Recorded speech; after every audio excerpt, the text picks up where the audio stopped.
పంట నష్టపోయిన రైతులకు ఎకరానికి 50,000 రూపాయలు ఇవ్వాలని ప్రభుత్వాన్ని జాగృతి అధ్యక్షురాలు కవిత డిమాండ్ చేశారు.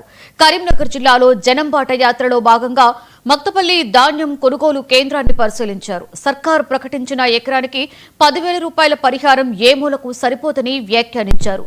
మొలకెత్తిన బూజుపట్టిన తేమ శాతం ఎక్కువగా ఉన్న ధాన్యాన్ని కొనాలన్నారు. ఇంతవరకు ఇచ్చినటువంటి పరిస్థితి లేదు. అన్ని రకాల నిన్న ప్రభుత్వము ఈ మొంతా తుఫాన్ మీద మరి రివ్యూ చేసి 10,000 ఇస్తామంటున్నారు ఎకరానికి. ఏడుకెళ్ళి సరిపోతుంది 10,000 అంటే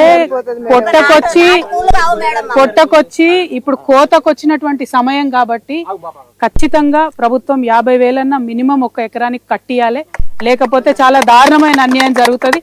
రైతులు ఇక్కడే కాదు చుట్టూ తెలంగాణ వ్యాప్తంగా ఉన్న రైతులు కూడా ఇబ్బందులలో ఉన్నారు కాబట్టి 10,000 అన్నటువంటి ఏ మూలకు కూడా సరిపోవన్న విషయం ప్రభుత్వం గమనించాలి. అట్ ద సేమ్ టైం పోయినసారి బోనస్ ఇస్తామన్నారు, ఇంతవరకు ఇచ్చినటువంటి పరిస్థితి లేదు.